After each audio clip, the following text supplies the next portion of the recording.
Taiwan today is a state inhabited by 23 million people.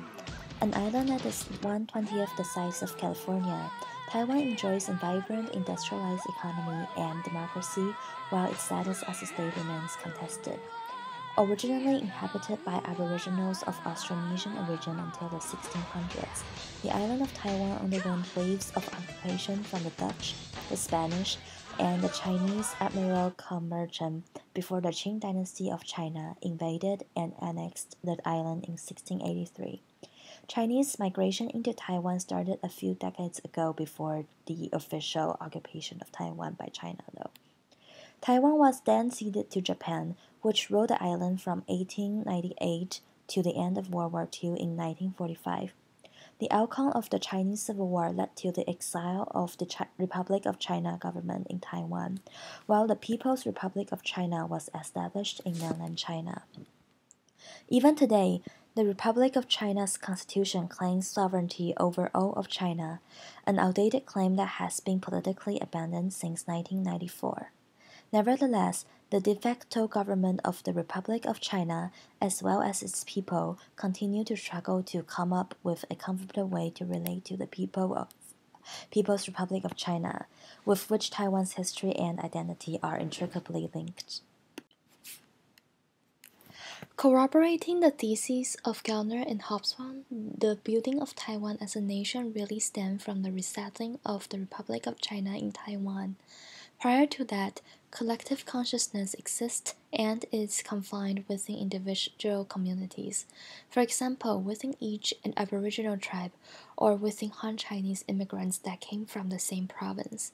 However, it would take a state to cultivate a Taiwanese national consciousness that transcends provincial divide, ethnic divide, and linguistic divide.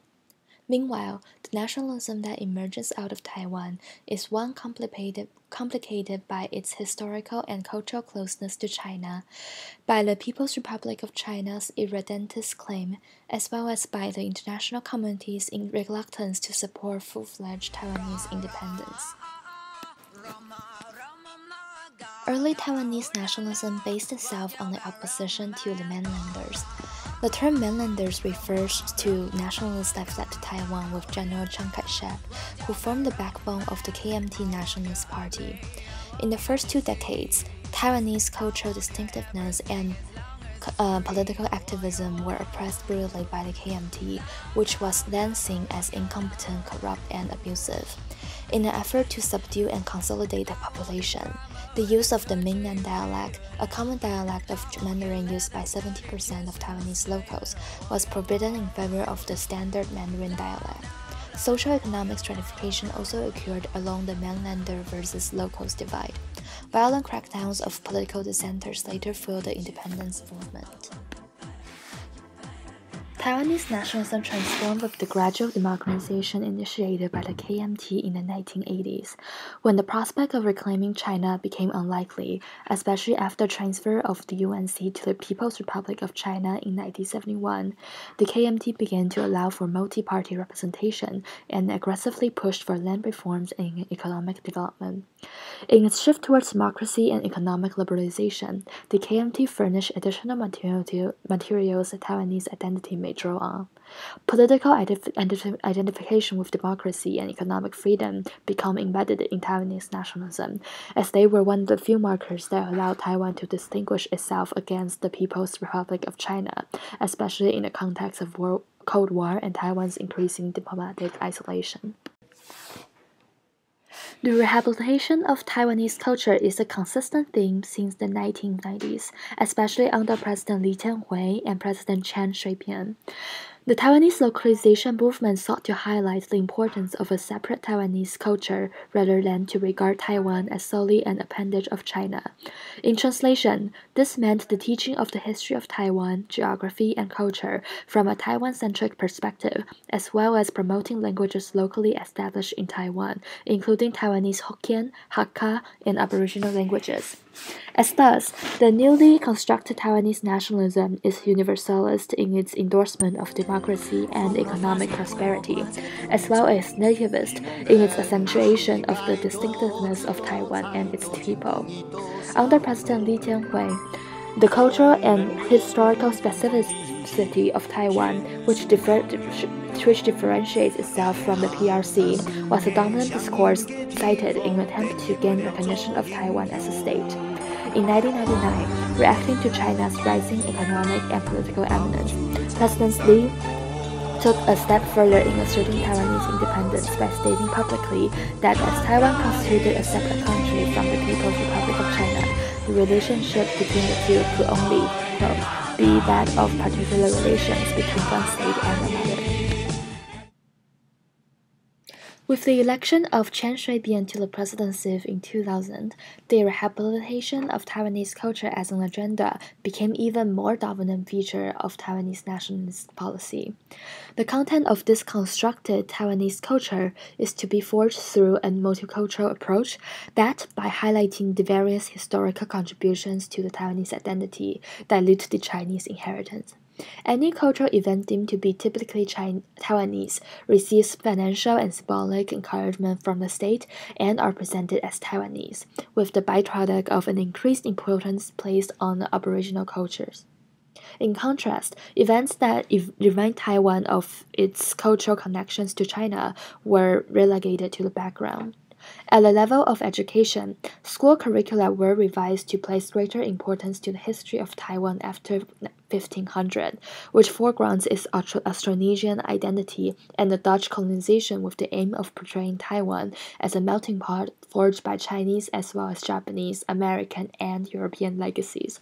Similarly, vernacular dialects such as Hokkien and Hakka were promoted through funding in publication and television broadcast, and Aboriginal languages were introduced as electives in public schools. A process of dissociating the Taiwanese identity from a Chinese identity took place. This progression of Taiwanese identity affected all of the local communities, but it especially affected descendants of the mainlanders, which made up about 13% of the population.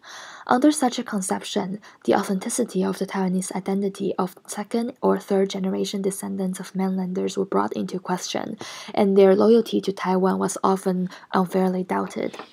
Already in 1997, 43% of the descendants of mainlanders born between 1968 and 1981 declared themselves to be Taiwanese, compared to only 27% of those born between 1968. In addition, the Taiwanese reality remains that despite the intermingling of ethnicities that have occurred in the past 400 years, 97% of Taiwanese society is composed of those of Han Chinese descent. The extent to which a Taiwanese identity could be liberated from Chinese roots is limited, even when one attempts to construct it with all historical legacies considered. The presidency of Ma Ying-jeou of the KMT party since 2009 has seen the backpedaling of steps taken towards Taiwanization initiated by Ma's predecessors. Rejecting the previous positions, Ma declared that the relations between Taiwan and mainland China were special, but not between two states. In line with the traditional KMT support of One China policy, Ma also promoted contact between the two through an increase in direct charter flights, the opening of Taiwan for Chinese tourism, and the lifting of ROC's legal restrictions on the financial sector to allow for Chinese investment in Taiwan and vice versa. These developments further accentuate the reality that belief in the existence of Taiwanese identity and Taiwanese nationalism are not synonymous with support for independence, especially given pragmatic considerations of the economic and political backdrop. Today, the majority of citizens of the Republic of China consider themselves to be Taiwanese, between 45% and 50% depending on the source, against 14% in 1992. In contrast, between 39% and 41% of the citizens surveyed consider themselves as both Taiwanese and Chinese, compared to only 33% in 1992. Only rarely do the correspondents consider themselves exclusively Chinese today. A generational divide is also observed. Young Taiwanese who grew up when democracy had already matured accept the dual identity more readily. 58% of the 25 to 35 age group choose to identify as both Chinese and Taiwanese, as against 37% of the over 55 age group who experience KMT authoritarianism, as against 52% in the 36 to 55 age group in 2002. Also, among the 25 to 35 age group, 35% of them consider themselves to be Taiwanese above all, against 44% in the second group and 38% in the third. Note that the survey did not specify whether this identity refers to a political or cultural identity or both. While the political component of Taiwanese nationalism may be based on a political system, which would distinguish it from that of PRC, the cultural component of Taiwanese nationalism has remained fluid, subject to modification by the regime and subtle shifts as a result of changes in popular opinion. Thus far, Taiwanese nationalism has served the function of tying the nation together politically in the consensus that the status of the Republic of China in Taiwan can only be determined by the Taiwanese themselves, and that it is politically independent and democratic. It is also a consensus that places development, security, and survival of the island as the highest priorities. However, the extent to which Taiwanese nationalism is inclusive and egalitarian in its incorporation of various communities remain ambiguous. Push for Taiwanese nativism in the form of downplaying the historical and cultural links to China could potentially derail the existing political consensus when taken to the extreme. Similarly, the feigning of Taiwanese nationalism also runs the risk of instigating the independence movement, a very dangerous path made possible by democracy, which would also put cross-strait relations and Taiwan's relationship with all its diplomatic contacts in peril.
相信有命。